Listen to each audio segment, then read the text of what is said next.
Di kota Amerika, tiba-tiba muncul penghalang besar. Seekor sapi terbelah menjadi dua. Dale ketakutan. Dale memegang sapi itu, malah terkena darah di tangannya. Di saat ini sebuah pesawat terbang, terkena penghalang dan meledak. Burung lewat pun lehernya patah. Saat ini mereka sadar, mereka terkunci dalam sebuah kaca. Kita terjebak. Pada saat ini, sebuah mobil yang tidak tahu mendekati penghalang. Dale menyuruhnya berhenti. Supirnya turun dan ingin menanyai Dale, tetapi dipantulkan kembali oleh penghalang. Mereka tidak dapat mendengar suara sesama, hanya bisa berkomunikasi lewat tulisan. Penghalang ini tampaknya memiliki kekuatan misterius. Setelah muncul banyak masyarakat yang mati, seorang polisi baru saja mendekati penghalang. Alat pacu jantung meledak, dan polisi lainnya hanya berdiri, terbunuh oleh peluru yang dipantulkan oleh penghalang. Sementara itu, orang-orang di kota panik, memikirkan bagaimana untuk lari. Mereka mencoba menyemprotkan reagen kimia pada penghalang, ingin menghilangkannya. Coba lagi untuk mengukur sudut penghalang, ingin menghitung batasnya, tetapi tidak bisa. Untungnya saat ini, militer tiba. Mereka mulai menyemprotkan air ke penghalang, menguji apakah cairan dapat tembus. Tapi setelah hanya uji, mereka pergi. Orang-orang mulai kecewa dan marah. Mereka mengira militer akan menyerah. Tak terpikirkan, keesokan harinya, militer benar-benar mengatur pertemuan yang unik. Mereka menggunakan mobil untuk menjemput kerabat warga kota, agar mereka bertemu di seberang kubah. Akhirnya kota itu menjadi ramai. Semua orang bergegas ke tepi kubah.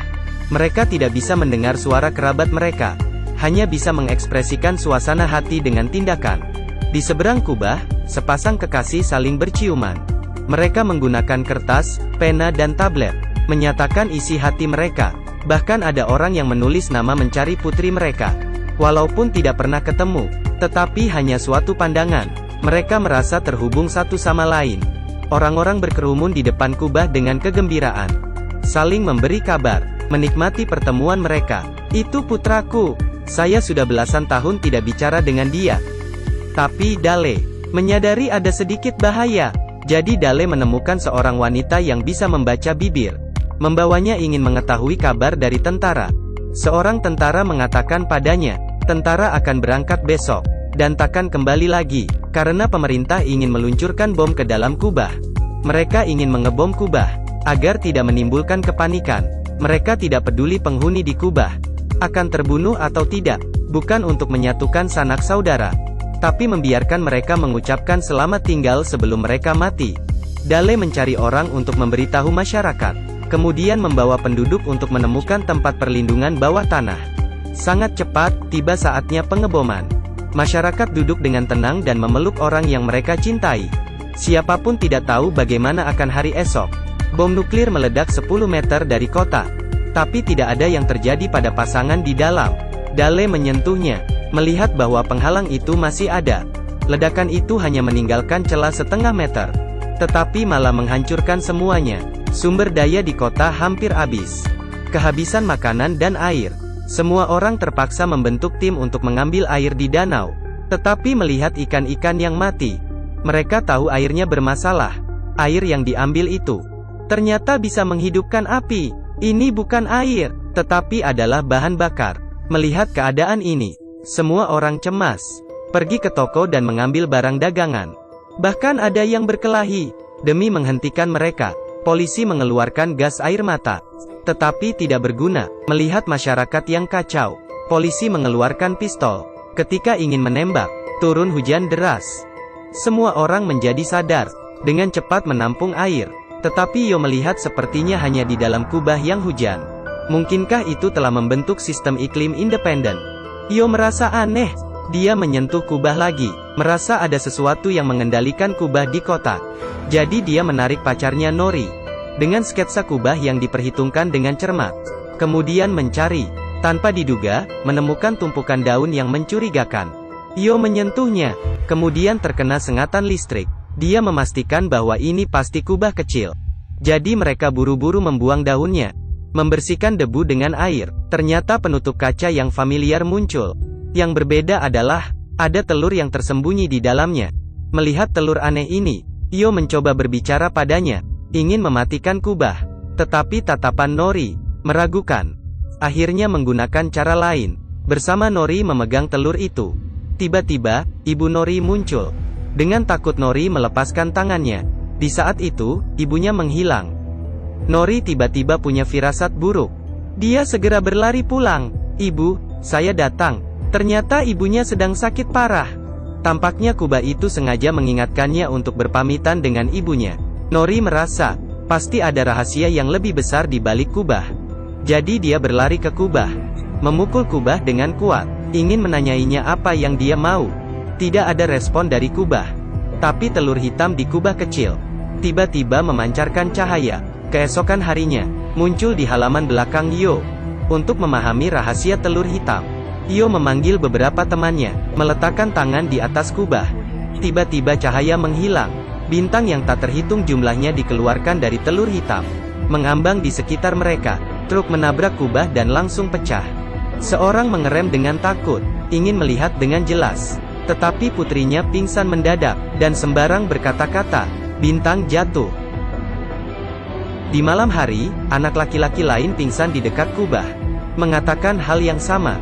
Bintang jatuh. Wanita itu bernama Nori, pria bernama Yo.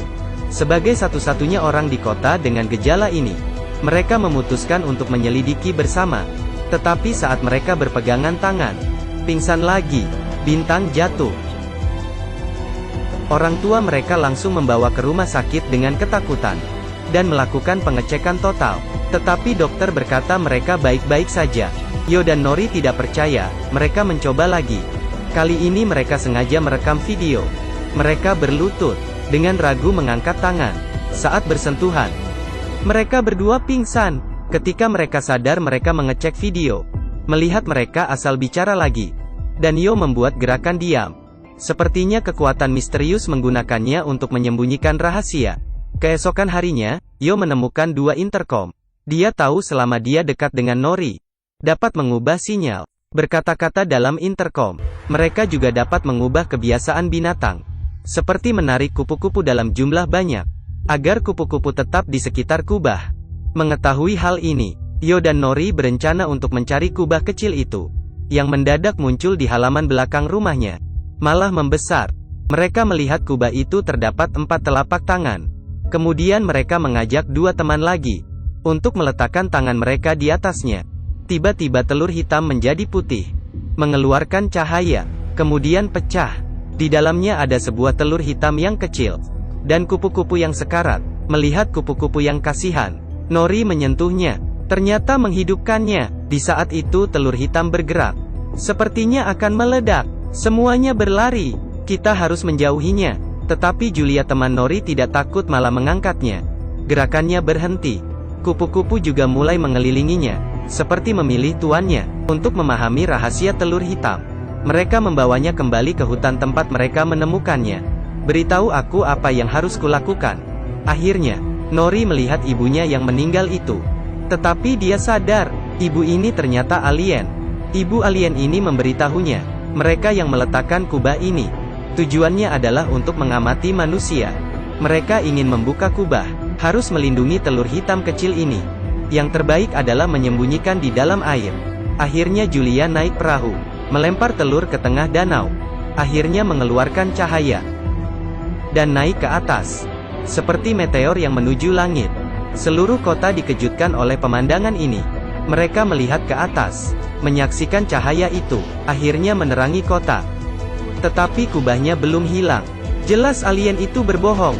Ada lebih banyak rahasia yang tersembunyi di bawah kubah. Rahasia apakah itu? Mari ikuti Wuya. Mari kita saksikan bersama di periode kedua.